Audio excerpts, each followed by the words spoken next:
رمضان يا رمضان رمضان رمضان يا رمضان أهلا وسهلا شهر رمضان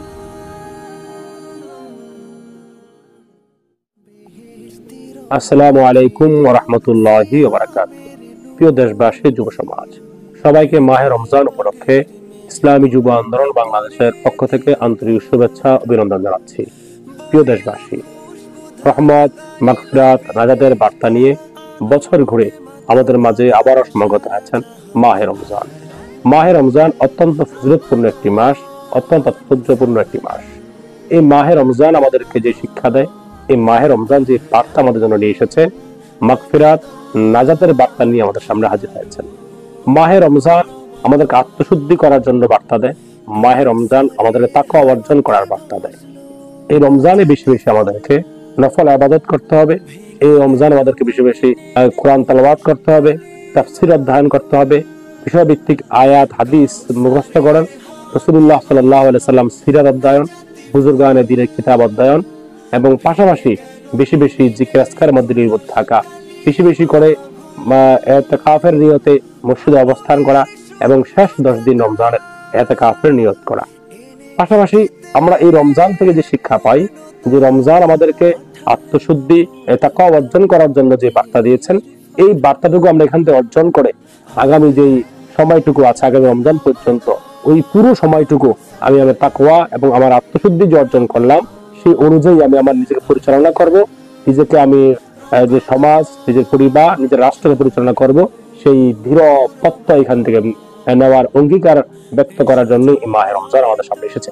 অতএব এই মাহে রমজানকে ধারণ করে, এই মাহে রমজানের থেকে শিক্ষা নিয়ে আমাদেরকে আমাদের আগামী সমাজকে, আমাদের এই সমাজকে কোরআনের আলোকে আলোকিত করতে হবে। কোরআনের শাসন অনুযায়ী, কোরআনের হুকুম অনুযায়ী একটি কল্যাণ রাষ্ট্র প্রতিষ্ঠা করার সেই সংগ্রামে আমাকে আপনাকে আত্মনিয়োগ করতে হবে। প্রিয় যুব সমাজ, মাহে রমজান আমরা পেয়েছি, মাহে রমজানের হক আদায় করা, মাহে রমজানের কদর করা আমাদের সকলের ইমানি দায়িত্ব, ইমানি কর্তব্য। অর্থাৎ যুব সমাজকে আহ্বান জানাতে চাই, মাহে রমজানে বেশি বেশি করে ইবাদত বন্দেগীতে লিপ্ত থাকা, মাহে রমজানকে সামনে রেখে আমরা আমাদের নিয়মিত কাজের যে কর্মসূচি, সেই কর্মসূচির মাঝে ইবাদত মগ্ন থাকার এই কর্মসূচিটাও আমরা সম্পৃক্ত করে নিতে পারি। সে সাথে আমরা ব্যবসায়ীদের কাছে যে আহ্বান রাখতে চাই, যে সকল ব্যবসায়ী ভাইরা এই রমজান মাসে, রমজান আসার কারণে ব্যবসায় সিন্ডিকেট বাড়িয়ে দিয়ে দ্রব্যমূল্যের দাম বৃদ্ধি করে দেন, এদের প্রতি আহ্বান থাকবে, আপনার রমজানের সম্মানে, রমজানকে সামনে রেখে এই সিন্ডিকেট থেকে বের হয়ে এসে মানুষের ক্রয়শয়ের মধ্যে রাখবেন। মানুষ যাতে রমজানকে সুন্দরভাবে, তার পরিশুদ্ধি ভাবে, স্বতঃস্ফূর্ত ভাবে রমজানের এই রোজাগুলো আদায় করতে পারে, রোজা রাখতে পারে, সেজন্য বাজারকে নিয়ন্ত্রণ রাখার আমরা আহ্বান জানাচ্ছি।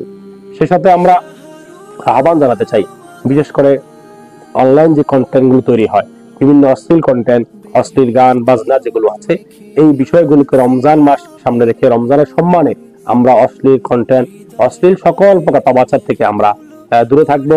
এবং যারা এই অশ্লীল কন্টেন্ট বানান নির্মাণ করে, এদের আহ্বান থাকবে, এই রমজানের সম্মানে, এই রমজানের সম্মানার্থে আপনারা এই সকল কাজ থেকে বিরত থাকবেন এবং এই রমজানকে সামনে রেখে আপনারা শপথ নিতে পারেন যে আমরা আর কোনো অন্যায়, কোনো অপচার, কোনো পাপাচার, কোনো কন্টেন্ট আমরা তৈরি করব না। প্রিয় যুব সমাজ, রমজান মাস আমাদেরকে শিক্ষা দেয় আত্মশুদ্ধি অর্জন করা। রমজান মাস আমাদেরকে শিক্ষা দেয় তাকওয়া অর্জন করা। সেই তাকওয়া এবং আত্মশুদ্ধি যদি আমরা অর্জন করতে পারি, তাহলেই আমরা একজন পরিপূর্ণ মানুষ হতে পারবো।